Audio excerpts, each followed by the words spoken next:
똑똑해지는 방송 채널 제네시스 박입니다. 네, 오늘은 제가 조금 핫한 뉴스를 좀 하나 가져왔는데 이 뉴스를 좀 소개해드려서 좀 개인적으로는 좀 약간 씁쓸한 그런 생각입니다. 이런 것까지 알아야 될까 싶을 정도로 조금 약간 아쉬운데 이게 그래도 좀 아셔야 될 것 같아서 관련 기사들이 좀 나오고 있거든요. 그리고 더 중요한 게 해당 언론사에서 지금 단독 뉴스라고 해가지고 기재부에 기재부가 아니라 이제 기획재정 위원회 소속 국회의원에게 이제 질의를 했나 봐요. 그래서 이제 기재부에서 이제 이렇게 하겠다라는 게 좀 나와서 아마 이게 좀 명문화도 되고 약간 될 것 같은데 도대체 뭐냐 설명드릴게요. 자, 오늘은 제가 뉴시스에서 나온 기사를 가져왔습니다. 이제 출처를 밝혀야죠. 2020년 11월 15일자 기사고요. 여기 이제 좀 경제부총리죠. 논란의 퇴거 위로금, 로또 당첨금처럼 세금 매긴다. 그래서 여기에 대한 내용들이 좀 나와 있는데 우리 어떤 내용인지 한번 보도록 하겠습니다. 자, 기재부 퇴거 위로금 기타 소득으로 과세하기로 판단. 이 기타 소득이란 거는 복권 당첨금이 이제 기타 소득인데 세율이 15에서 30% 적용이 되고요. 개인 간 수천만 원이 오가고 가기 때문에 탈세로 악용되는 걸 막기 위한 거다. 심지어 부총리도 아파트 팔기 위해 퇴거 위로금을 지급했는데 더 이렇게 좀 국민들이 많이 알게 됐죠. 저도 아무리 이제 공직에 계신 분이라 하더라도 뭐 특정인에 대해서 이렇게 계속 말씀드리는 거는 좀 개인적으로도 좀 저도 좀 마음이 좋지 않고 좀 죄송한 마음인데 이렇게 좀 나왔기 때문에 좀 아셔야 될 것 같아서 말씀드립니다. 자, 보겠습니다. 정부가 전세 퇴거 위로금을 복권 당첨국과 같은 기타 소득으로 보고 과세하기로 했다. 최근 전세 시장이 불안정해지면서 집주인으로부터 돈을 받고 방을 빼는 세입자가 늘어나고 있는데 개인 간 수천만 원의 현금이 오고 가기 때문에 탈세 등이 우려된다는 이유에서다. 앞서 전세 퇴거 위로금은 홍남기 부총리 겸 기획재정부 장관조차 보유한 아파트를 팔기 위해 지급한 것으로 알려지면서 논란이 일었던 바 있다. 여기까지가 이제 어떤 약간 개요에 해당이 되죠. 자, 11월 15일 뉴시스가 국회 기획재정위원회 소속 추경호 국민의힘 의원을 통해 질의한 결과 기재부가 그러니까 이제 언론사가 국회의원에게 질의를 하게 좀 했고 그 결과 기재부에서 이제 회신이 온 거를 이제 기사화 시킨 거죠. 자, 기재부는 최근 전세 퇴거 위로금에 세금을 물릴 수 있는지를 검토한 뒤 위약금이나 배당금이 아니라 사례금에 해당한다면 기타 소득 과세 대상에 해당한다는 판단을 내렸다. 자, 여기서부터가 이제 중요한데 현행 소득세법에서는 기타 소득을 근로사업, 이자, 배당, 연금, 퇴직, 양도소득 이외의 것으로 정의하고 과세 대상이 되는 것을 일일이 열거하고 있다. 굉장히 좀 중요한 내용이 나왔기 때문에 한번 보도록 하겠습니다. 자, 보시면 이제 현행 우리나라 그 소득세법의 체계를 좀 여러분들이 아셔야 되는데 자, 보겠습니다. 현행 그 소득세법을 보면은 말 그대로 이 소득세법이라는 게 개인이지 않습니까? 개인. 그리고 이 개인이 아니라 이제 법인이면 법인세가 되는 거고요. 개인의 소득을 8가지로 구분을 합니다. 구분. 이 말이 굉장히 중요해요. 구분을 한다. 소득세에 있어서는. 이 말이 굉장히 중요한데, 자, 그럼 이 8가지가 도대체 뭐냐? 자, 이자, 배당, 사업, 근로, 연금, 기타, 양도, 퇴직. 이렇게 구분을 합니다. 그래서 이 8가지 앞글자를 따서 뭐 이배사, 근연기, 양퇴 이런 식으로 외우기도 하는데 중요한 거는 뭐냐면 이 왼쪽에 있는 6개 있죠. 이 왼쪽에 있는 6개에 대해서 다 더하거든요. 이거는 이제 종합과세라고 해요. 종합과세. 물론 무조건 더하는 건 아닌데, 그리고 이제 이쪽에 있는 거를 이제 따로 과세하는데 이걸 이제 분류과세라고 합니다. 분류과세. 자, 그러면 이제 우리가 관심 가져야 되는 게 바로 이 기타 소득인데 요거지 않습니까? 이 기타 소득은 아까 기사에 나온 것처럼 나머지 이자, 배당, 사업근로, 연금, 양도, 퇴직 이 외의 것으로 정리를 하고 있어요. 그러니까 뭐 이자도 아닌 것 같고 배당도 아닌 것 같고 사업도 아닌 것 같고 근로도 아닌 것 같고 그렇다고 세금을 안 매길 수는 없잖아요. 그렇기 때문에 이런 경우에는 기타 소득으로 한다. 물론 이제 기타 소득에도 전부 다 포괄되는 게 아니에요. 아마 21년 9월부터인가요? 그때는 과세가 되겠지만 가상화폐 있죠? 가상화폐는 뭐 지금 어디에도 좀 들어가 있지 않거든요. 아무튼 그런 식으로 이제 하는 게 이제 소득세의 굉장히 그 큰 특징인데 우리가 이제 예를 들어서 로또에 당첨이 됐다고 하면 이자 배당은 아니잖아요. 그쵸? 그리고 사업 근로 연금도 아니고 양도 퇴직도 아니고 그렇기 때문에 이제 세금을 매겨야 되기 때문에 이제 기타 소득으로 가는 거거든요. 그런데 이 기타 소득에 퇴거 위로금이 이제 들어가 있다는 거죠. 넣겠다는 거죠. 퇴거 위로금. 퇴거 위로금이 이제 들어가는 게 맞다. 기타 소득으로. 라고 이제 기획재정부에서 뭔가 회신이 온 것 같아요.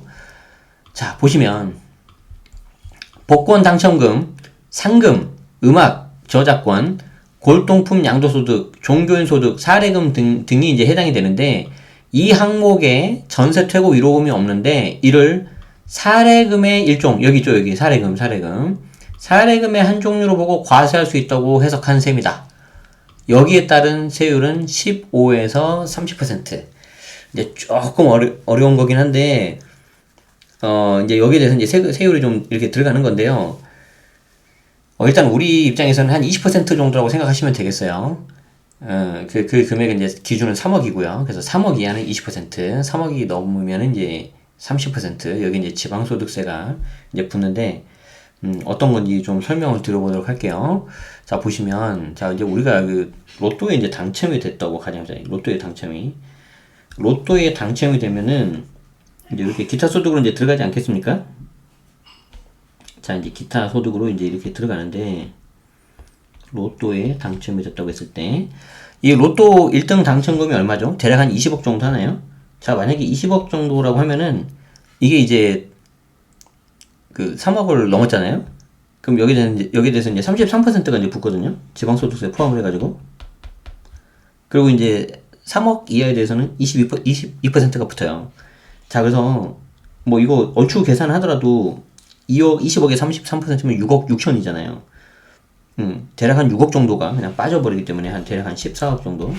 제가 좀 단순하게 그냥 계산했습니다. 그래서 이제 세금 떼고 나면 이렇게 줄어드는 거죠. 그러면은 지금 퇴고 위로금도 마찬가지인 거예요. 퇴고 위로금도 뭐 3억까지 주진 않겠죠. 3억 이하인 경우가 많기 때문에 이때는 이제 22% 정도 뗄 거예요. 그러면은 요게 이제 세금을 떼고 나서 줘야 되는 거죠. 자, 일단 이해되시죠?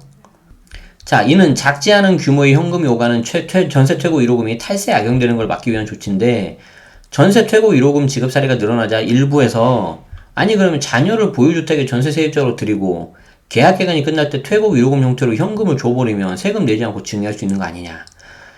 야, 이건 정말 제가 생각지도 못했어요. 야, 정말 참나 이거 이해되세요? 이제 이게 이런 거거든요. 자, 여기 보시면은 자, 이런 식으로 이제 이렇게 이제 임대인이 있고 이제 이 임대인이 이제 임차인한테 전세를 이렇게 줬을 때 지금 반드시 그런 건 아닌데 이 임차인이 빠져나갈 때 일종의 좀 약간 좀 위로금 쪽에 퇴거 위로금을 좀 이렇게 하는 경우가 있지 않습니까? 자, 그런데 이 임대인이 아버지고요. 임차인이 아들이에요. 그러면 이제 이 아버지가 아들한테 세를 놓고 나가면서 위로금조로 이렇게 현금을 만약에 줘버렸다. 근데 이 현금에 대해서 과세가 되지 않는다. 이러면은 다 피해버리잖아요. 세금 없이 증여를 해버리는 거죠. 꼴이 나버리잖아요. 대단한 거죠. 자, 그렇기 때문에 이래서는 안 되겠다. 그래서 여기에 대해서는 이제 과세를 하겠다는 거죠. 뭘로? 기타 소득으로. 그래서 22% 또는 뭐 33%, 뭐 이제 분류과세로 종결되는 경우도 있는데 일단 요 정도만 할게요. 자, 그래서 이렇게 좀 하겠다는 겁니다. 야, 대단하다. 자, 다만 전세 퇴고 위로금이 집주인의 계약 파기에 의해 생긴 세입자의 손해액을 배상하기 위한 지급한 돈, 뭐 손해배상금 그런 거라면 빠진다. 그래서 손해배상 목적으로 위로금을 지급하는지 먼저 파악해야 되는데, 그게 아니라 뭐 위로금조로 줬다 그러면은 사례금에 해당되니까 세금 내야 된다 하는데, 이제 벌써 여기서 또 이제 그 다음 기사가 좀 예측되지 않습니까? 실제로는 위로금인데 뭔가 좀 손해인 것처럼 해가지고 세금을 뭐 이게 피했다 뭐 이런 식의 기사가 또 나올 거예요. 자, 이러한 전세 퇴고 위로금은 지난 7월 31일 시행된 새 주택임대차 보호법으로 인해서 등장했는데, 이 법에서는 거주할 집을 구하지 못해 애를 먹는 전세 난민을 구제하기 위해 계약갱신 청구권을 보장을 했는데, 이에 따라 세입자가 이제 계약 기간이 1에서 6개월 남았을 때 기간을 2년 연장해달라고 집주인한테 요구할 권리가 있는 거죠. 자, 근데 문제는 전세 세입자가 사는 집을 실거주하기 위해 사들일 때 발생한다. 지금 거주하는 세입자를 내보내려면 전세 계약 기간이 끝나기 6개월 전에 매매 계약 체결, 잔금 지급, 소유권 이전 등기를 모두 마쳐야 하기 때문에 급매로 나온 집을 사거나 잔금 지급이 지연되면 방을 못 빼겠다고 버티는 전세 세입자를 막을 방법이 없다. 그래서 안타깝게도 이런 일들이 실제로 벌어지고, 좀 공직에 계신 그분도 좀 이렇게 해당이 된 거죠. 그리고 이제 이런 거는 이제 수치로도 확인이 되는데, 7월 31일부터 9월 30일 대한법률구조공단에 접수된 임대차 분쟁 관련 상담 건수가 전년 동기 대비 61%나 증가를 했다고 합니다. 그래서 이제 홍남기 부총리 같은 경우에도 전세 세입자에게 이제 퇴고 위로금을 지급한 것으로 알려져서 기재부 국정감사장에서 부총리가 위로주금을 준 게 맞냐, 얼마 줬느냐는 이제 질타가 쏟아졌다고 하는 거죠. 그래서 추경호 의원은 내 집에 살기 위해서 세입자에게 전세 위로금을 줘야 할 만큼 시장이 혼란스러워졌는데 빨리 이게 좀 정상화돼야 된다. 정부가 근본적인 대책을 마련해라. 이런 말들이 나오고 있습니다.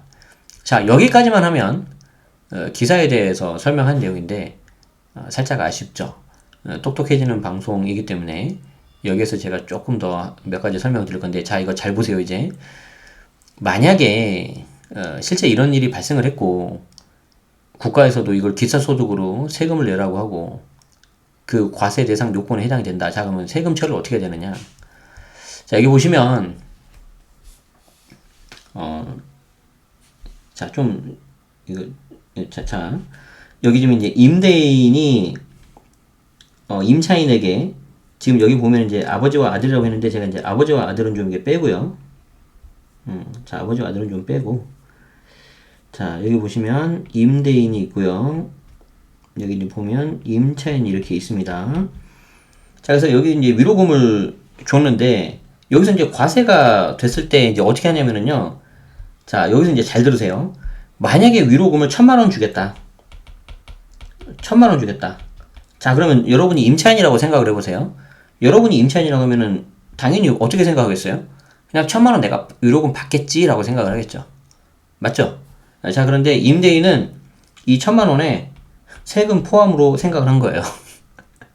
자, 그러면 제가 헛웃음을 지금 낸 겁니다. 어이가 없습니다. 자, 이 1,000만 원 어떻게 되느냐? 이 1,000만 원에서 22%를 원천징수란 그래야 돼. 원천징수.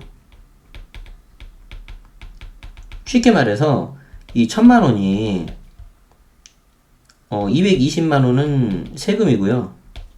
나머지 세금 제외하고 난 금액이 780만 원이 임차인한테 가는 거죠. 이해되십니까? 마치 우리가 월급 받을 때 세금하고 사대보험 다 떼고 받는 것처럼, 그게 이제 원천징수거든요. 그러면 이 210만 원 어디로 가느냐? 세금이기 때문에 이제 정부가 가져가는 거죠. 정부가. 자, 그러면 이 임차인 입장에서 어떻게 하겠어요? 아니, 나는 위로금 1,000만 원이라고 알았는데 780만 원밖에 들어오는 게 없네? 마치 뭐하고 비슷한 거예요. 연봉 분명히 3,000만 원이라고 해서 한 달에 예를 들어서 250만 원 했는데 받은 돈은 250이 안 되는 직장인 상황과 똑같은 거죠. 그러면은 이 임차인 입장에서 세후 세금 떼고 나서 1,000만 원 받으려면 어떻게 해야 되느냐? 22%를 떼고 나서도 1,000만 원이 되게끔 해야 돼요. 그 금액이 1,000만 원이 아니라 1,280만 원 정도인가 돼야 돼요. 계산해 보면은. 그러면은 이 1,280만 원에서 280만 원은 텍스고 나머지 1,000만 원이 이제 임차인한테 이렇게 가야 되는 거죠. 그리고 이건 이제 정부로 이렇게 가는 거고. 이 작업을 누가 해줘야 된다? 임대인이 해줘야 된다는 거죠. 이걸 할 수 있을까요? 임대인이? 원천징수, 현황신고 뭐 그런 거 해줘야 되고 하는데 어려워요. 못해요. 힘들어요. 굉장히 많은 혼란이 일어나지 않을까 싶습니다. 그리고 이런 내용 자체가 이미 좀, 뭐랄까, 좀 씁쓸하죠. 예. 물론 요거하고 좀 비슷한 사례가 뭐예요? 요즘에 이제 특히 상승장 같은 곳에서 매수인이 뭐 5천만 원 계약금을 걸었는데 갑자기 단기간에 집값이 더 오르니까 뭐 그냥 그거 배액배상 해줘버리고 매도자가 계약 파기해버리죠. 근데 원래는 거기에 대해서도 세금 떼고 해야 되거든요. 안 그러면은 그 원천징수 의무라든가 그런 거는 계약 파기한 매도자한테 있거든요. 이제 매도자가 계약 파기했을 때 그거하고 좀 비슷해요. 예. 좀 어려운 내용인데 뭐 그런 걸 떠나서 첫 번째로 어려운 내용도 보셔야 되는 것도 굉장히 좀 안타깝고 두 번째로는 아니 세상에 법으로 다 되는 세상이 아니잖아요. 사람 나고 법이 났지 법이 나고 사람이 났습니까? 서로 좋게 좋게 하고 그냥 원만하게 해결하면 되는 건데 마치 이런 일이 뭐 당연하게 일어날 것처럼 그리고 이렇게 해야 된다는 것처럼 막 이렇게 나와버리고 과세 요건 막 생기고 하면은 이게 어떤 일종의 관행이 되지 않을까 그런 것도 좀 염려가 됩니다. 심지어 지금 여기 사례는 임대인이 임차인한테 위로금 준 거였는데요. 실제 시장에서는 임차인이 또 다른 임차인한테 권리금을 받는 경우도 있어요. 제 말 이해되세요? 여기 있는 임차인이 다른 새로운 임차인한테 권리금을 받는다고요. 피해를 받는다고요. 이게 어떻게 가능한 줄 아세요? 여기 임대인이 등록한 임대주택 사업자면은 가능해요. 왜냐면 어차피 올려도 5%밖에 못 올리잖아요. 그러면 예측이 되잖아요. 근데 시세보다 뭐 한 5천만 원, 1억 정도 싸다. 그러면은 여기는 임차인이 나가면서 자기가 세입자를 구해요. 그러면서 그 세입자한테 권리금을 받아요. 안 그런 것 같죠? 실제 그렇게 시장에서 하고 있어요. 그러니까 굉장히 이 조세의 정가는 항상 사회적 약자한테 계속 갑니다. 그게. 그런 부분을 좀 여러분들이 좀 아시면서 이 기사를 보셨으면 하는 마음에서 오늘 좀 가져왔습니다. 네. 자, 아마 이런 비슷한 관련된 기사가 많이 나올 건데, 뭐 더 상세하게 나온 기사도 있을 거고요. 아마 그러실 거예요. 근데 이제 좀 내용이 어렵거든요. 한번 보시면서, 이런 내용이었구나. 그렇게 좀 보시면 좋을 것 같고, 늘 말씀드리지만, 이런 기사, 빠른 분석과 코멘트는 제 텔레그램 채널에서 뭐 시도 때도 없이 제가 하고 있죠. 하고 있으니까 뭐 무료니까 필요하신 분들 보시고 텔레그램 채널 어떻게 들어갑니까? 여기 본문 더보기하고 제가 댓글 고정 같은 거 달아놔서 할 테니까 그거 보시면은 될 것 같고요. 상세 내용은 여기 블로그, 유튜브를 보시면 되겠습니다. 자, 오늘 방송 여기까지 하고요. 좀 어려웠죠, 내용이. 자, 어려운 내용 끝까지 시청해주셔서 늘 감사드리고, 도움 되셨다면 좋아요, 구독 부탁드리고, 주변에도 한번 이렇게 좀 링크 주셔서 알려주시면은 선의의 피해를 받는 일이 없을 것 같아요. 만약에 여러분들이 위로금을 주는 임대인이라고 생각을 했는데, 저 만약에 세금 안 떼고 원천징수 안 하고 줘버리잖아요. 그러면은 그 원천징수 못한 책임은 임대인한테 있습니다. 아시겠죠? 근데 내가는 이미 돈 다 주고 끝나는데 임차인한테 또 그 세금 돌려달라 하기도 애매하잖아요. 그쵸? 그러면 그렇지 않아도 사이가 안 좋은데 더 안 좋아지겠죠. 그리고 임차인 분들도 뭐 그런 부분에 있어서 이런 고충을 또 알고 서로 좀 이렇게 잘 하셔야 되겠죠. 자, 여기까지 하겠습니다. 그럼에도 불구하고 늘 건강하시고 좀 행복하시면 좋겠습니다. 좀 이런 기사 말고 좀 좋은 기사 더 했으면 좋겠는데 저도 좀 아쉽네요. 네, 다음에 또 말씀드리도록 하겠습니다. 시청해주셔서 고맙습니다. 똑똑해지는 방송 채널 제네시스 박이었습니다.